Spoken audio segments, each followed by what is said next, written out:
천사계가 되는 크고 작은 섬들이 그림처럼 모여있는 전라남도 신안. 그곳에 파시의 무대였던 제온도가 있습니다.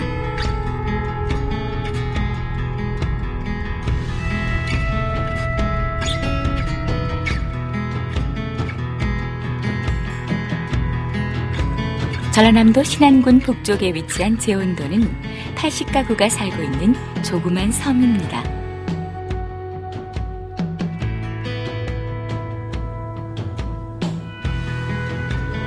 임자도에서 요즘 100길로 30분이면 갈 수 있는 제온도는 비금도, 자은도와 함께 서남의 큰 바다와 접해 있습니다.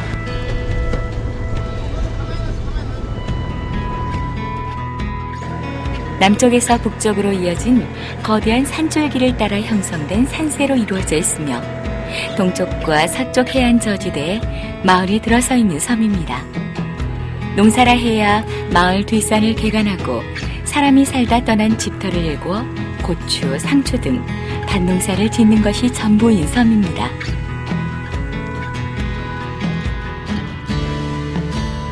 선착장 북쪽 끝자락에 위치해 예전 물이 빠지면 길을 건너갈 수 있었던 못건네섬. 과거 수십 명의 사람들이 살았으나 현재는 그들이 살았던 흔적만이 남아 그 추억을 지닌 무인도가 그 주변에 자리 잡고 있습니다. 제온도에는 치안센터, 보건진료소, 대행신고서, 과거 1000여 명의 졸업생을 배출했으나 지금은 폐교가 된 임자 남초등학교 서분교가 있습니다. 그리고 과거에도 지금도 제온도에는 하루에 수척의 배가 먼 바다로 항해하기 전 기름을 보급받을 수 있는 면세우 취급소가 선착장에 위치해 있습니다. 섬의 지명은 그 섬이 가지고 있는 지형을 빗대어 지어지지만 제온도의 경우는 다릅니다. 제온도가 가진 특이한 역사에서 그 지명의 탄생을 찾아볼 수 있습니다.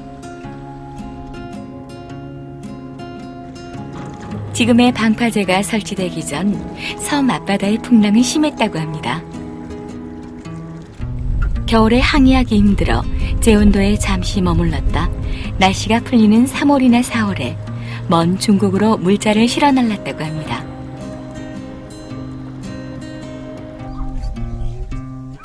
그들이 머물던 곳, 요즘으로 말하면 여관과 같은 숙식시설, 원이 있었던 곳이 바로 제온도라고 전해집니다. 그렇다면 중국으로 가는 배는 왜 제온도를 거쳐서 갔던 것일까요? 이 제온도에서 한번 출발하면 다른 섬을 거치지 않고 바로 흑산도까지 갈 수 있는 그런 좋은 조건을 가지고 있는 거죠. 그렇기 때문에 제온도에서 좋은 바람이나 물때를 기다렸다가 한 번에 흑산도 인근까지 갈 수 있는 그런 조건을 갖춘 섬입니다. 조선 후기 서남의 연안읍에 출항한 조세 운반선이 지나간 길을 그린 지도를 통해 과거의 백기를 추정해 볼 수 있습니다. 강진에서 출발한 조은선은 진도 벽파정을 지나 장산도, 다경진, 임치진을 거친 후 제온도 앞바다를 통해 영광 칠산바다를 향해 움직였습니다. 조은선의 해로는 속도보다는 안전에 중점을 둔 항해이기 때문에 위험한 해로보단 안전한 해로를 택했을 것입니다. 그렇기 때문에 안전한 제온도 앞바다를 지나가는 것을 택했습니다. 그 백길은 시대가 변하더라도 바뀌지 않았습니다. 일제시대에는 제온도 어느 쪽 방향을 가느냐에 따라 그 배의 방향이 정해지기도 했습니다. 제온도의 서쪽을 통과한 배는 인천으로, 동쪽을 통과하는 배는 안마대로 이동했습니다. 수백 수천 척의 배가 지나갔던 제온도 앞바다에는 크고 작은 사건들이 있었던 곳이기도 합니다.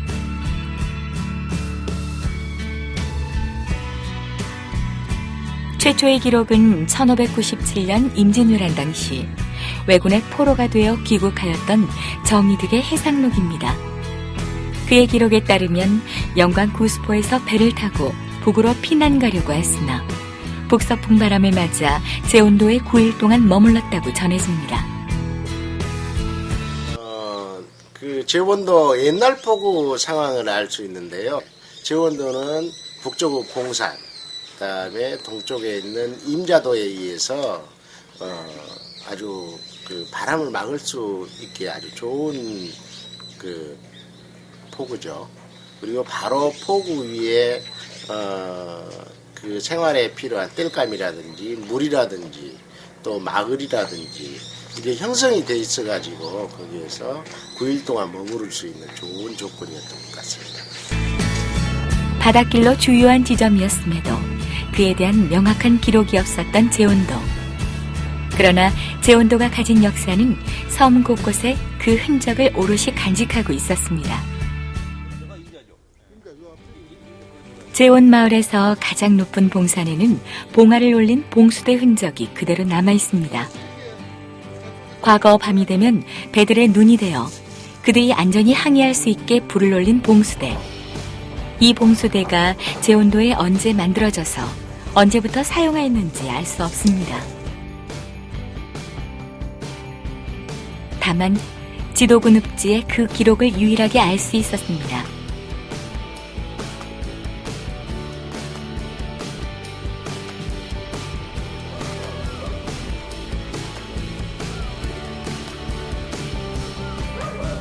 주요 해로의 중간 지점이었던 제원도. 그 역사의 흔적은 마을 곳곳에서 확인되는 유물 도자기를 통해 확인할 수 있습니다. 제원 마을 동쪽 나지막한 구릉지에 수천 개의 도자기가 흩어져 있습니다.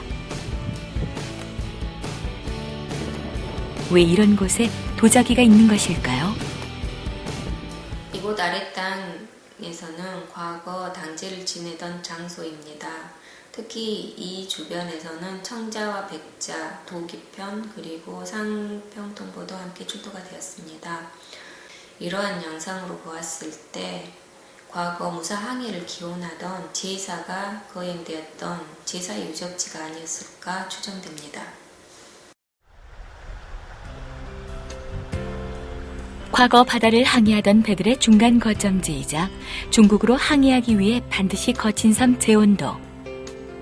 1970년대 그때는 오히려 주변 바다들까지 떠들썩하던 바다 위의 시장, 파시가 열렸던 곳이었습니다.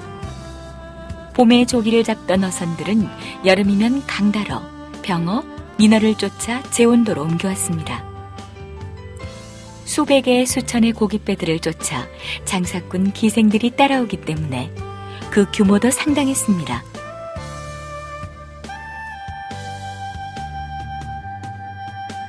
바다 위의 시장 파시는 점차 제원도를 파시촌으로 발달시켰습니다. 제원도는 우리나라에서 가장 늦게까지 파시가 있었던 곳입니다. 해방 이후 1980년대 후반까지 이어진 제원도 파시.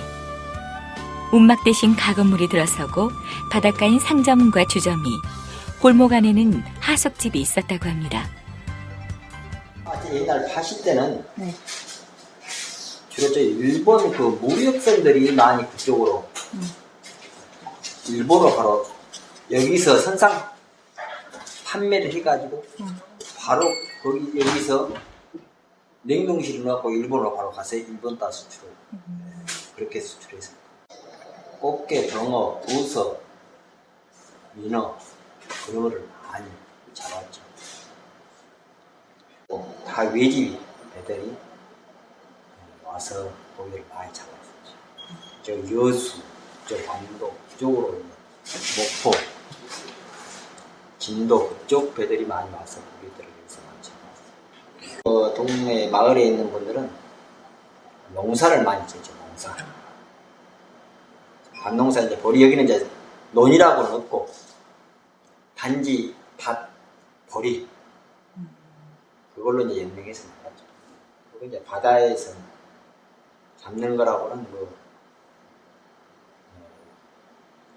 통발로 해서 정말 그 도기 같은 거 잡아가지고 팔고 해서 이렇게.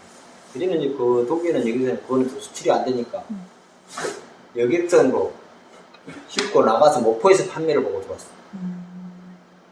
그렇게 했었어요. 저도 그렇게 했었고.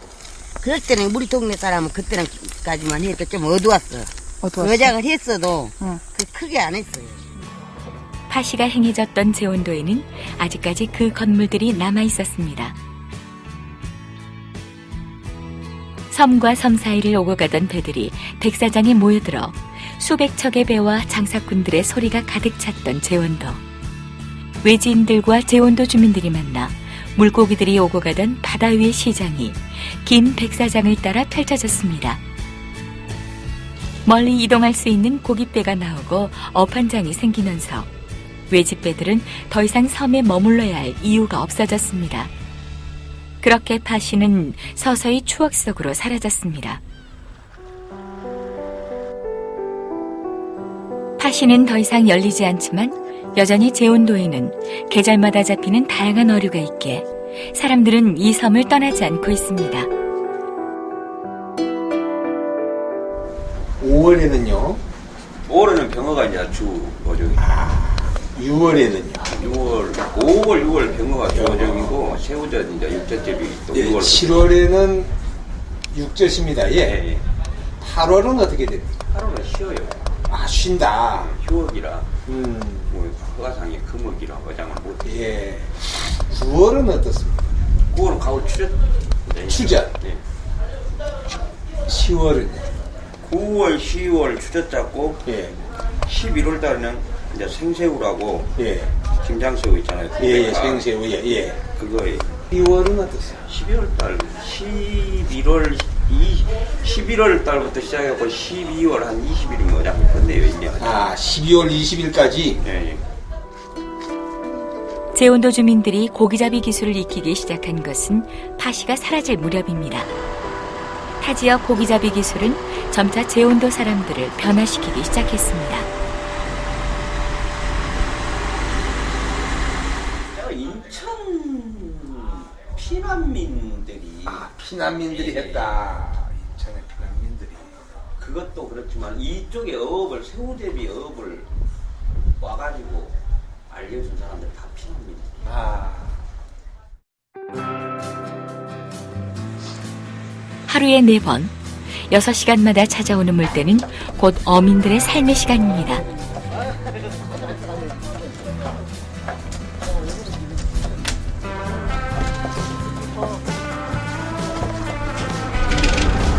부지런히 바다를 가르며 물고기를 잡기 위해 바다로 떠납니다.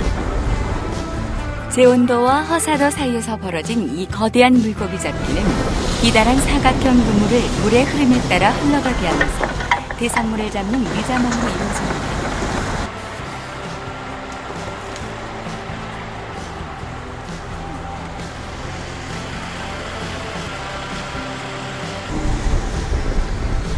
선장의 지시에 따라 선원들이 일사불란하게 움직입니다.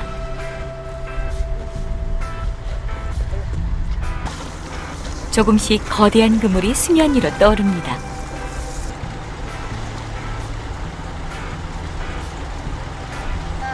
어민들을 다독이듯이 천천히 꽃게와 서대가 잡혀 올라옵니다. 연이어 들어올린 그물마다 꽃게와 서대가 올라옵니다. 하지만 최근 어획량이 줄어들어 주민들의 걱정이 한가득입니다. 저 지금 요새는 뭐가 잘 안 잡히네 지금. 딴 때 같으면 저 병어가 잡히고 저 새우젓이 많이 잡히고 새우도 안 잡히고 뭐시 지금 힘들어. 잘 안 잡히고 있어요. 지금 무시 안 잡히니까 힘들어 손주들.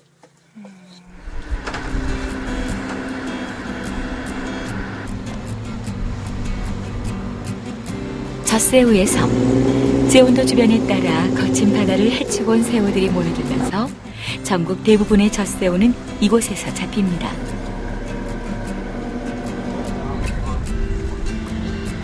밀물과 썰물 따라 움직이는 그물에 새우가 걸려드는 닷자망을 이용해 잡습니다. 그물을 옆에서 끌어올리다 보니 힘이 한쪽 방향에 쏠려 자칫 끊어질 수 있습니다.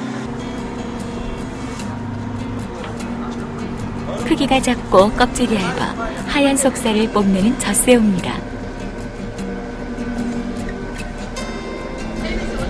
촘촘한 그물에 크고 작은 고기들이 잡히다 보니 필요한 젖새우만 남기기 위해 바구니 틈새를 이용합니다. 바닷물에 여러 번 깨끗하게 씻으면 젖새우만 따로 남게 됩니다. 곧바로 소금에 절입니다. 음력 5월에 담으면 오젓, 6월에는 육젓, 가을에는 추젓이라고 부릅니다. 귀하게 잡힌 새우젓은 육지와 섬을 이어주는 운반선에 의해 짭조름한 맛을 품고 육지로 옮겨집니다.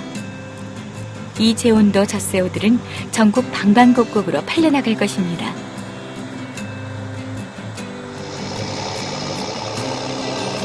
최고의 젖새우를 내주는 제온도에는 또 다른 진미가 있습니다. 바로 민어입니다. 그물을 내릴 준비를 하고 숨죽여 기다리면 바다 너머로 민어 소리가 울려 퍼집니다. 여름이면 민어 오는 소리에 밤잠을 설친다는 소리가 있을 정도였습니다. 민어 오는 소리를 찾아 자리가 정해지면 그물을 조류 흐름에 따라 급히 풀어내립니다.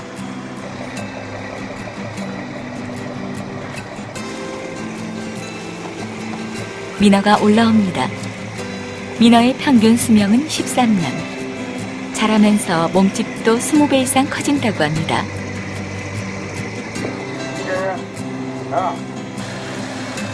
담백하고 부드러운 맛 덕분에 양반들의 으뜸 보양식이었던 민어.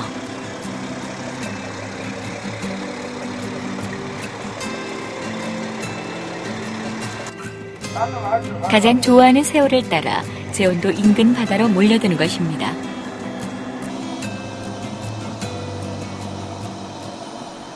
민어는 물빨이 엄청 아주 셀 때 그때 민어가 잡혀요. 시발 물빨 살 때 같이 있을 때 바위나 몇 벌 이렇게 좀 지면이 이렇게 막 그 자기들이 숨어 있을 곳, 운동을 할 수 있을 곳 그런 데 있다가 그물이 이렇게 내려가면서 이제 쳐서 그물이 쳐서 이게 그물에 딱 소가 배기죠. 소가 배고 그물에 말아. 그래가지고 이제 올라와요. 부지런히 배를 돌립니다.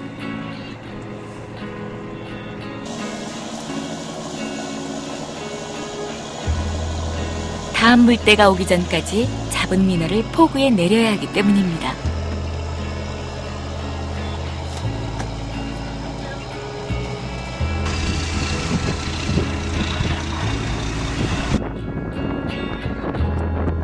잡아온 민어를 내리자마자 다시 또 바다로 나갑니다. 제온도 사람들의 거친 바다와의 삶이 그렇게 또 이어집니다. 옥빛으로 물든 제온도 바다는 여전히 아낌없이 품고 내어주고 있습니다.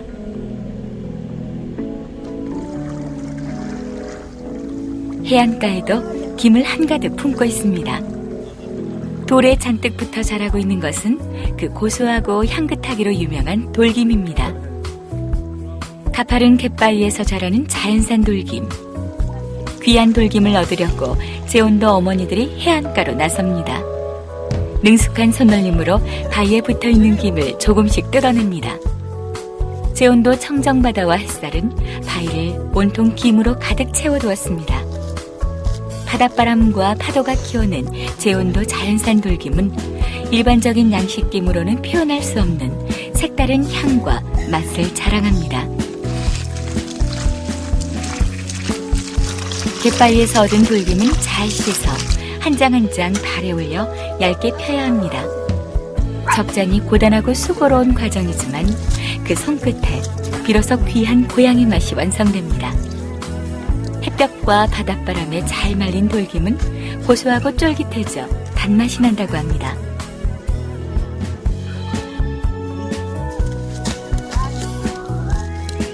제온도의 바다가 만들어준 귀한 보물인 셈입니다.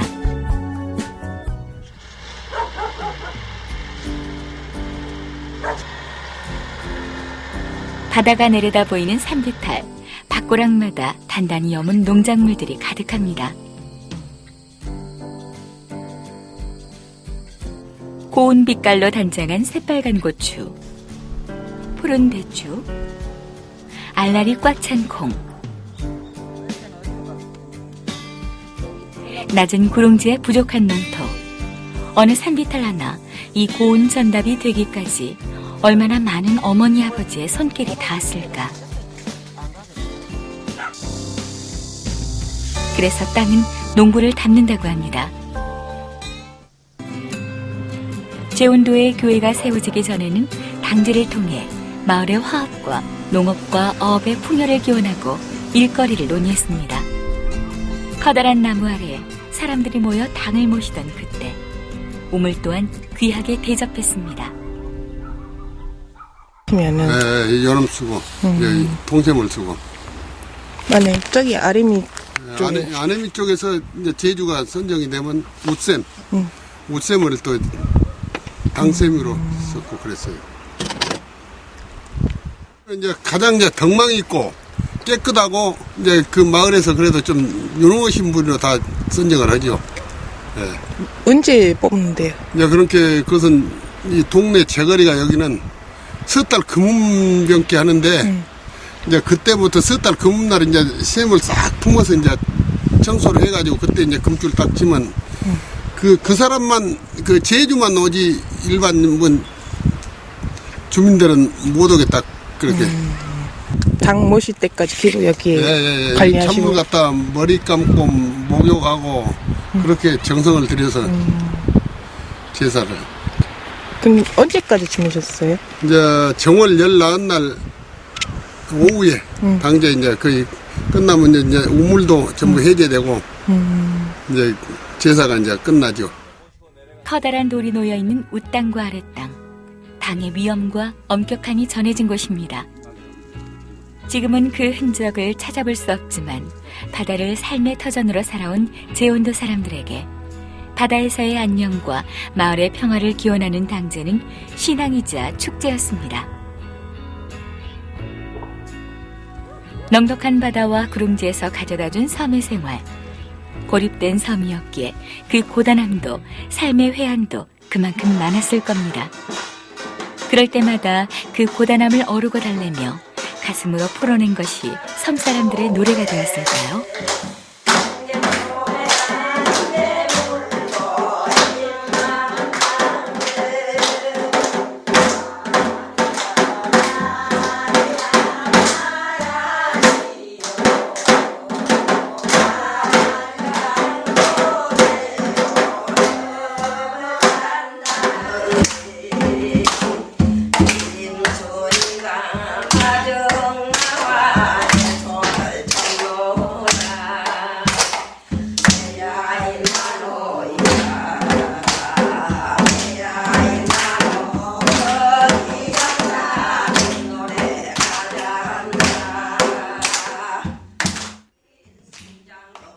골목마다 돌 담장마다 바람처럼 스며있는 그들의 흥과 가락, 고된 삶을 노래로 승화시킨 사람들.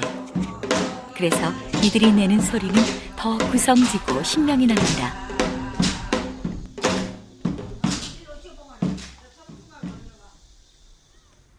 수백 수천의 사람들을 몰고 다닌 고깃대들. 그 고깃대를 쫓아서 해변에 사람들이 넘쳐나던 그런 시절이 있었습니다.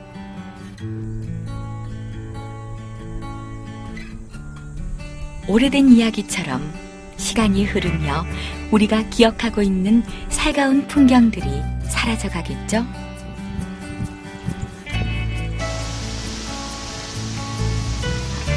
마주보면 행복하고 뒤돌아서면 문득 그리워지는 것들을 다시 또 그런 날을 기억하고 기다리며 새로운 것으로 채워가는 제온도 사람들.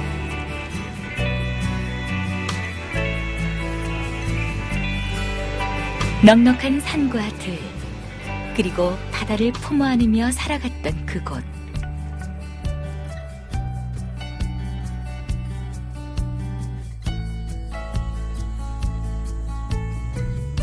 섬과 섬, 사람과 사람을 이어주는 바다. 오늘도 그 바다에서 살아가는 제온도 사람들. 정현종 시인은 말했습니다. 사람과 사람 사이에 섬이 있다. 그 섬에 가고 싶다.